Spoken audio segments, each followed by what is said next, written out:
జనవాణి అనే ప్రోగ్రామ్ చాలా highlight programme అన్నమాట. జనసేన పార్టీకి జనవాణి ప్రోగ్రాం ప్రజల్లోకి వెళ్ళింది హైలైట్. కానీ జనసేన పార్టీ ఈరోజు 100% స్ట్రైక్ రేట్లో గెలడానికి కూడా కారణం జనవాణి ప్రోగ్రాం. ఎందుకో నేను వస్తున్నాను. అలా కాదు, నేను చెప్పిన సందర్భం ఏంటంటే విశాఖపట్నంలో ఆయన బంధించడం, జనసేనకి వెళ్ళినప్పుడు చంద్రబాబు నాయుడు కలవడం కూడా చెప్తాను. అలా స్టార్ట్ చేయటం, 3500 వినతుల వరకు మనకు రావటం. ఇక్కడ ఉన్న పాయింట్ చెప్పాల్సింది ఏమిటంటే ఆయన పర్సనల్గా వింటాడు ప్రతి ఇష్యూను. అది అక్కడ ఉన్నది. ప్రతి ఇష్యూ కూడా ఆయన ఇంట్రెస్ట్ తీసుకొని వింటాం, దాంట్లో ఏమన్నా డౌట్స్ వస్తే అడగటం నన్ను పక్కన, నేను వాటిని ఆయనకి ఎక్స్ప్లెయిన్ చేయటం. రెవెన్యూ రిలేటెడ్ మ్యాటర్స్ అప్పటికి వరకు సినిమా రంగం నుంచి వచ్చారు కాబట్టి అప్పటికేమో అంత అవగాహన లేకపోవటం జరిగింది. అయితే ఆ గ్రీవెన్సెస్ వచ్చిన గ్రీవెన్స్లో కొంచెం కాంప్లికేటెడ్ రెవెన్యూ రిలేటెడ్ అయ్యింది. ఏమైనా మున్సిపాలిటీ లేకపోతే ఇంకొంచెం కాంప్లికేటెడ్ ఇష్యూస్ వస్తే నాతో సంప్రదించడం, వారికి సమాధానం చెప్పడం, గవర్నమెంట్కి రిఫర్ చేయటం. నేను ఇవన్నీ కూడా గవర్నమెంట్కి రిఫర్ చేసేవాడు. చేసి సుమారు 60% గ్రీవెన్సెస్ సెటిల్ చేసాం. ఎలా సెటిల్ చేస్తారు సార్ గవర్నమెంట్ సపోర్ట్ లేకుండా? గవర్నమెంట్ లో అధికారులందరూ మాకు సహకరించారు. ఆ రోజు చేశారా? ఎస్, అదే 60% ఆఫ్ ద గ్రీవెన్సెస్ చేయగలిగాం. అవునండి కదా, పెద్దలకి చెప్పాం మేము. సారే అనౌన్స్ చేశాడు మా అధ్యక్షులు పవన్ కళ్యాణ్ గారే. అప్పుడు 60% స్ట్రైక్ రేట్ అని అనౌన్స్. మరి వైసీపీ మీద నెగిటివ్ ఏముంటుందండి? మీరు చేసిన కార్యక్రమాన్ని కూడా 60% చేసినప్పుడు వాళ్ళు నెగిటివ్ ఉండబట్టే మన దగ్గరికి వచ్చారు. ఆ రోజున ఆయన దగ్గర చేయాల్సింది అయితే ప్రభుత్వం కదా, చేయాలి, తప్పదు. చేయలేని పరిస్థితి. ఆయన పట్టించుకోడు కదండి అసలు. ఆయనకి తెలియదేమో. ఆయనకు తెలుసో తెలీదో నాకైతే తెలియదు కానీ బట్ అయితే గ్రీవెన్సెస్ మీద ఆయన దృష్టి అయితే లేదు కదా ఆ టైంలో. ఆయన జనానికి కనపడలేదు కదా.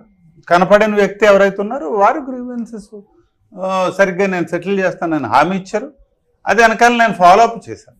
నేను ఒక ఆఫీస్ మేనేజ్మెంట్గా నేను చేశాను. అది చేసి వారికి పంపించి వారితో కాంటాక్ట్ చేసి ఇవన్నీ సెటిల్ చేసి సుమారుగా 60% వరకు అప్పుడు మనకి స్ట్రైక్ రేట్ వచ్చింది. ఓకే, సో మంచి అచీవ్ చేసినట్టు, అద్భుతం. అది 60% అంటే చాలా ఎక్కువ. అవునండి. అదే ప్రాసెస్లో విశాఖపట్నంలో జరిగిన సందర్భంలో చూసినట్టయితే రాత్రికి రాత్రి మీకు తెలుసు 12-1 గంట రాత్రి అందరూ కూడా పోలీసులు వచ్చి తలుపులు కొట్టడం, నన్ను కూడా బయటికి. మీరున్నారు అప్పుడు? నోవోటల్లో సార్ రూమ్ పక్కన నా రూమ్ ఉంటుందండి. ఓకే, సాధారణంగా ప్రెసిడెంట్స్ టీమ్ అని అంటారు దాన్ని. ప్రెసిడెంట్ టీంలో నేను ఉంటాను. ఆ పక్క రూమ్లోనే నేను ఉన్నాను ఆయనతో పాటు. నా పక్కన మనోహర్ గారు, తర్వాత నాగబాబు గారు, ఇట్లాగా వరుసనే ఉండే రూమ్స్. నా తలుపు కూడా కొట్టారు. మీరు బట్టలు వేసుకోవాలా, బయటకు తీసుకెళ్లాల్సి వస్తుంది. సరే అలాగే తీసుకుంది. కానీ అంటే అప్పుడు ఎవడో మాకు అక్కడ విశాఖపట్నం నేను పనిచేస్తున్నాను. నేను కూడా వీసీగా పనిచేశాను, వైస్ చైర్మన్ కూడా. చాలామంది తెలిసిన వాళ్ళు ఉంటారు నాకు. సో వాళ్ళు వచ్చి ఆయన ఏఎస్ ఆఫీసర్ మొన్న రిటైర్ అయ్యాడని చెప్తే ఈ పోలీసు. వైజాగ్ రిటైర్ అయ్యారా? లేదు, నేను మామూలుగా ఇక్కడ సెక్రటరీగా ఇక్కడ రిటైర్ అయ్యాను సెక్రటేరియట్లో. ఎప్పుడో ఇది నేను 2004 ఇష్యూ మాట్లాడుతున్నాను. నేను వీసీగా చేస్తున్నా విషయం. సో అక్కడ తెలిసిన వాళ్ళు వచ్చి పోలీస్ తోటి అంటే కొంతమందికి తెలుసు, కొంతమందికి తెలియదు.